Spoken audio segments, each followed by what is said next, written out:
सचिन पायलट ने अपने Twitter bio से डिप्टी सीएम हटा दिया है और कहीं भी कांग्रेस का जो जिक्र था वो भी हटा दिया है। साथ ही सचिन पायलट ने ट्वीट करके कहा कि सत्य को परेशान किया जा सकता है, पराजित नहीं। लेकिन बड़ा सवाल यहां पर यह है कि उनका अगला कदम क्या होगा।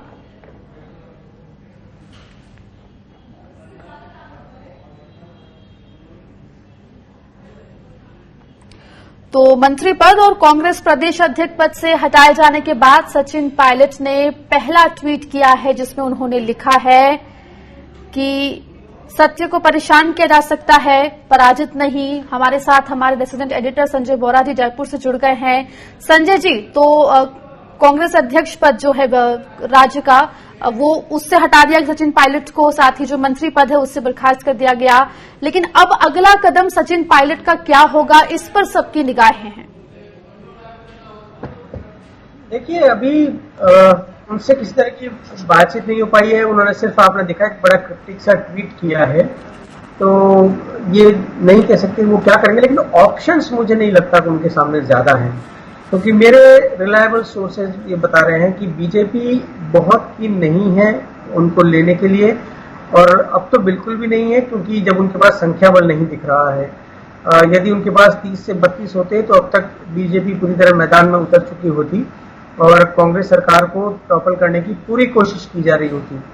तो फिलहाल पायलट के सामने ऑप्शंस यही है कि वो अपनी अलग पार्टी फ्लोट करें। बीजेपी चाहती भी यही थी। यदि उनके साथ ज्यादा विधायक होते तब भी बीजेपी का यही मानस था कि वो अलग पार्टी फ्लोट करें और बीजेपी उनको समर्थन दे, लेकिन अब तो वो भी नहीं लग रहा है। तो ऑप्शंस बहुत लिमिट है। फिलहाल तो दो ही ऑप्शंस है, या तो वो बीजेपी में जाएं या वो अपनी नई पार्टी फ्लोट करें। इसके अलावा कुछ भी नहीं है। और हाँ, अभी वो कांग्रेस के सदस्य हैं। तो मैं ये बात केवल हाइपोथेटिकली कर रहा हूँ, क्योंकि उनको उप मुख्यमंत्री पद से हटाया गया है, उनको प्रदेश अध्यक्ष पद से हटाया गया है, लेकिन टेक्निकली वो अभी भी कांग्रेस के सदस्य हैं और कांग्रेस के विधायक हैं। तो जब तक वो कांग्रेस के सदस्य हैं और वहाँ विधायक पद पे बने हुए हैं, तब तक हम कुछ नहीं कह सकते। हाँ, जब कांग्रेस व्हिप जारी करे और वो उसका उल्लंघन करें, अपना विधायक पद उनको गंवाना पड़े, उसके बाद देखना होगा कि वो क्या करें। जी संजय जी, साथ में यहाँ पर जिस तरीके से आपने बोला कि उनके पास इतने विधायक नहीं है या फिर उतने नंबर्स नहीं है कि वो बीजेपी उसके साथ जाने में बीजेपी उनमें इंटरेस्टेड हो, तो क्या यहाँ पे हम ये कह सकते हैं कि सचिन पायलट से मिसकैलकुलेशन हो गया? बिल्कुल आकांक्षा, आपने सही कहा है। सचिन पायलट से मिसकैलकुलेशन हुआ है, क्योंकि उन्होंने ये दावा किया था कि हमारे साथ 30 विधायक हैं, फिर कहा गया कि 25 विधायक हैं। कल जब वीडियो जारी किया गया तो उसमें उसके बाद कहा गया कि 20 विधायक हैं। कल जो वीडियो जारी हुआ उसमें 18 विधायक थे।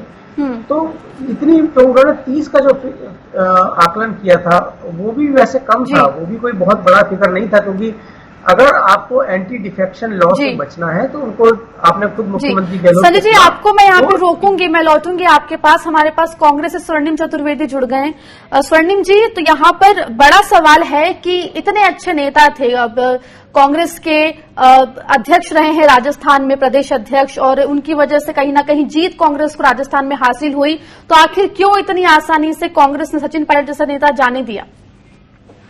देखिए, कांग्रेस पार्टी ने तो हर संभव प्रयास किया, हर स्तर के नेता ने उनसे बात करने का प्रयास किया कि भाई आपकी कोई समस्या हो, आप खुले दिल से आप बताएं, खुली बात करें, क्या किसी व्यक्ति विशेष से समस्या है, तो उसके लिए आला कमान ने स्वयं बात करी। और अनेक दफे हर स्तर के नेता थे, चाहे CWC मेंबर हो, चाहे आला कमान हो, सबने उनसे बात करने का प्रयास किया। लेकिन जब बात नहीं बनी तो इससे ये समझ आता है कि स्पष्टतः कोई हठधर्मिता उनकी रही होगी जी, वरना उनको मनाने के, उनको समझाने के, हर तरह से उनके साथियों को समझाने के प्रयास किए, उनको आमंत्रित किया, बैठकों में आमंत्रित किया, और ये भी कहा गया कि आपकी जो भी बात है आला कमान के दरवाजे हमेशा उनको खुले हैं। लेकिन यदि कोई बात ही नहीं करना चाहे जी। और बात करने के बावजूद भी जो है अगर उनका मन मान लीजिए नहीं बदलता है तो यानी आपका कहना है कि लगातार कोशिशें की गई लेकिन कहीं ना कहीं वो जो कोशिश है वो सफल नहीं हो पाई, जिसकी वजह से ये कदम कांग्रेस आलाकमान को उठाना पड़ा। हमारे साथ बीजेपी से सुमन शर्मा जी भी जुड़ गई। सुमन जी, तो यहाँ पर क्या कहा जाए, क्या बीजेपी के लड्डू खिलाने का वक्त आ चुका है? क्या जो एक मौका बीजेपी तलाश रही थी कांग्रेस में राजस्थान में, क्या वो बीजेपी को मिल गया है? देखिए, हम लोगों ने बार बार कहा पिछले 4-5 दिन के इस ड्रामा में गहलोत साहब और उनके जो केंद्रीय पदाधिकारी आए वो सारी तोहमत बीजेपी के माथे पे डाल रहे थे। इनकी घर की लड़ाई थी, इनके घर की इनफाइटिंग थी और ये आज की या 4 दिन की नहीं थी। पिछले 18 महीने से जिस दिन मुख्यमंत्री के रूप में अशोक गहलोत जी ने राजस्थान में शपथ ली थी उसी दिन से ये इनफाइटिंग स्टार्ट थी। उनके जो केंद्रीय नेतृत्व थे उन लोगों ने उस चीज को ध्यान नहीं दिया, उसी का परिणाम है जो आज हम सबके सामने आया। तो बीजेपी कोई अवसर या मौके की तलाश में नहीं थी, ये तो खुद लड़ रहे हैं। लेकिन हम लोग राजनीतिक पार्टी हैं, हम लोग राजनीति में हैं, एक सशक्त विपक्ष के रूप में, तो इन सब चीजों पे नजर तो रखना जरूरी भी है और लाजमी भी है। तो इन घटनाक्रम के बाद राजस्थान की जनता पिछले 18 महीने से इनके लड़ाई झगड़े से त्राहिमाम थी। उनके लिए जो काम होना चाहिए था राजस्थान में वो सारे काम ठप थे। 5 स्टार और 7 स्टार होटलों में विधायक अपना समय व्यतीत कर रहे थे, बाड़ेबंदी में अपना समय व्यतीत कर रहे थे और राजस्थान की जनता सफरत थी। ये बहुत जी सुमन जी, लेकिन यहाँ पर एक चीज ये भी है कि यही चीज 4 महीने पहले जो सेम सिनेरियो है हमने मध्य प्रदेश में भी देखा, वहां पर भी लगातार बीजेपी के ऊपर इल्जाम लोग लग रहे थे कि बीजेपी जो है वो हॉर्स ट्रेडिंग की कोशिश कर रही है। बीजेपी लगातार इस आरोपों से जो है पल्ला झाड़ रही थी, लेकिन अंत में तो देखा गया कि हुआ यही और आज बीजेपी की सरकार मध्य प्रदेश में बन गई है।